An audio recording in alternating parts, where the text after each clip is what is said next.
Hello, everyone. I'm Monica Reinagel, the Nutrition Diva, here with your quick and dirty tips for eating well and feeling fabulous.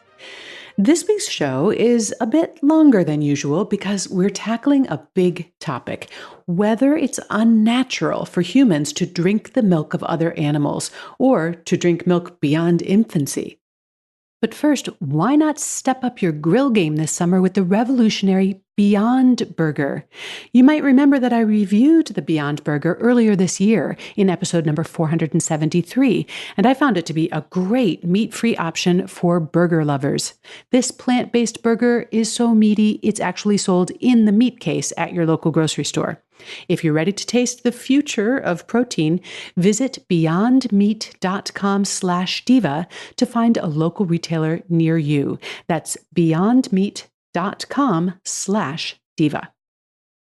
I recently got a note from Diane, who was upset with me for supporting the consumption of dairy products. No human should be consuming milk after they've been weaned from their mother's breast, she wrote. It is completely unnatural. Cow's milk is intended only for baby cows, and it's cruel to take the milk away from the calves for whom it is clearly intended. Need calcium, she continued. Milk, which may contribute to osteoporosis and numerous other health issues, is the last place you should be getting it. Now, before I respond to Diane's remarks, I first just want to repeat something that I've said many times before.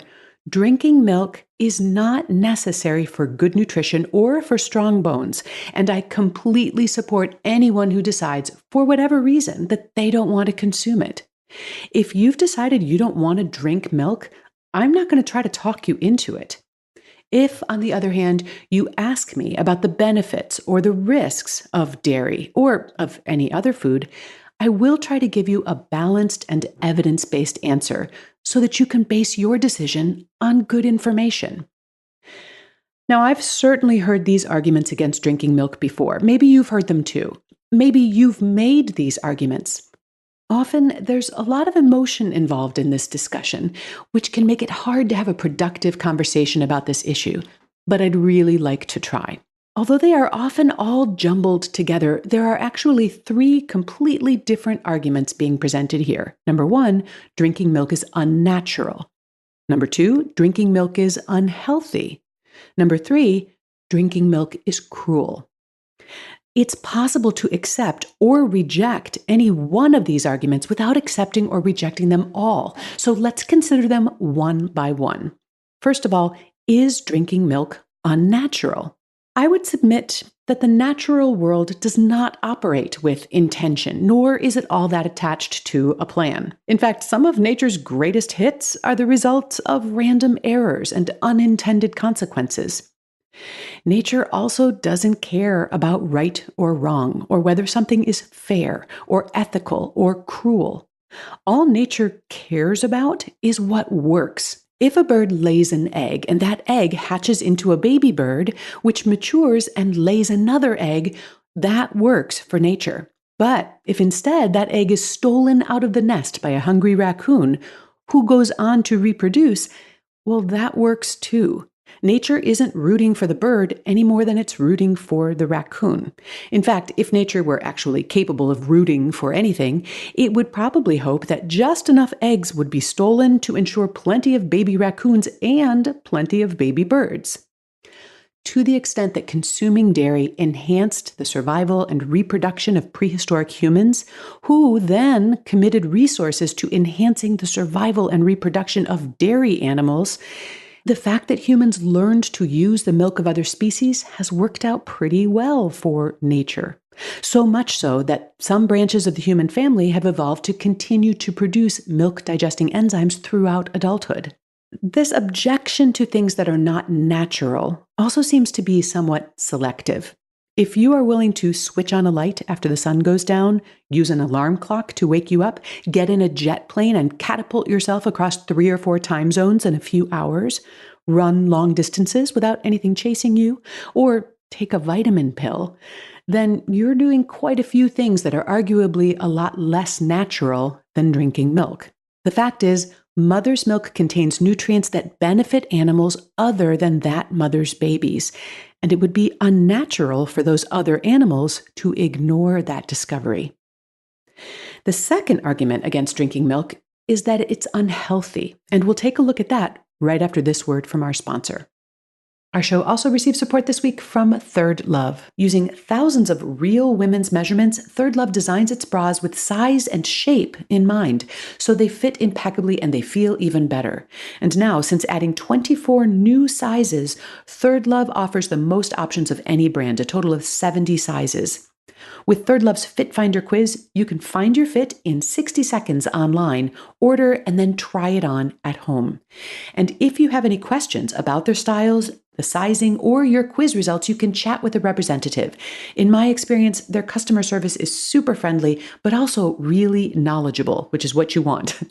Third Love knows that there's a perfect bra for everyone, so right now they're offering you 15% off your first order. Go to thirdlove.com/diva now to find your perfect fitting bra and get 15% off your first purchase. That's thirdlove.com/diva for 15% off today. So, is drinking milk unhealthy? Well, just about anything can be consumed in quantities or contexts that make it harmful. But are dairy products bad for you when they're consumed in the context of a balanced and nutritious diet? Do they cause heart disease, osteoporosis, cancer, or other diseases? Now, Diane specifically mentioned a correlation between dairy consumption and osteoporosis. I devoted an entire episode to this question, and as I pointed out in that show, just because two things occur simultaneously does not mean that one thing causes the other. And in this case, there are several much more likely explanations for why these populations might have higher rates of osteoporosis, including their genetics, activity levels, and many other aspects of diet and lifestyle. When we compare people within these populations instead of across them, milk and dairy consumption is associated with better bone health, which makes sense because milk is an excellent source of absorbable calcium, vitamin D, and other nutrients that help to build strong bones. Others have claimed that drinking milk causes breast cancer, and this is based mostly on animal or test tube studies, as well as observations gleaned from a single, highly unrepresentative population. As I discussed in my episode on diet and breast cancer, dozens of studies, several of them involving thousands of human subjects, have investigated the possible relationship between dairy consumption and breast cancer. And researchers have failed to find a consistent link between dairy consumption and breast cancer. In a few of the studies, dairy consumption was actually linked to a slight reduction of risk. Look, if you're trying to build a case against milk or dairy, you can sift through the scientific literature and find individual studies that suggest a link between dairy intake and various diseases. Look a bit further, and you're likely to find other studies finding that dairy consumption reduces the risk of those same diseases. And you'll find lots of articles in the Nutrition Diva archives taking a closer look at many of these concerns. But when you step back and look at the literature as a whole, not to mention the evolutionary history of our species, it's hard to make a case that dairy products are uniquely harmful to humans. You can build a healthy diet with or without dairy products. And of course, the opposite is also true. Whether the nutritional or the culinary benefits outweigh the potential risks is going to come down to individual judgment, and that will probably be heavily influenced by which sources of information you choose to consider. It may also depend on your individual health concerns and priorities. Eliminating milk from your diet may clear up your acne, but reduce your chances of getting pregnant, for example. Whatever you choose, you'll have my full support. My support, however, does not extend to tolerating false or misleading information. The third argument against consuming dairy is that dairy farming is cruel or unethical, and obviously this is a moral or philosophical question. I'm obviously not a professional ethicist, but even the experts struggle with this. Some might argue that the inalienable right to life, liberty, and the pursuit of happiness is not limited to humans, but extends equally to all living things, and that keeping dairy cows is morally equivalent to keeping slaves. Others might feel that it's okay to take a cow's milk in exchange for providing its food and shelter and medical care, but only as long as the cows are being treated well. Given the limitations of cross-species communication, not to mention intra-species communication, there's a lot of room for debate over what constitutes a good life for a cow. Come to think of it, there's a fair amount of debate over what's a good life for humans. We're all going to have to come to our own conclusions on this question as well. And once again, this will probably be heavily influenced by what sources of information we consider. Personally, I welcome the increased focus on animal welfare and the mounting demand for more humane treatment of agricultural animals. For example, there's now a growing movement in the dairy industry to keep calves with the mother cows until they are weaned. And this certainly seems to be a step in the right direction in terms of balancing the rights and the welfare of the cows and the humans who benefit, either financially or nutritionally, from the milk that the cows produce. To the extent that I consume animal products, I go out of my way to identify and support producers who treat their livestock well. But I recognize that others believe strongly that there is no way to consume animal products without cruelty.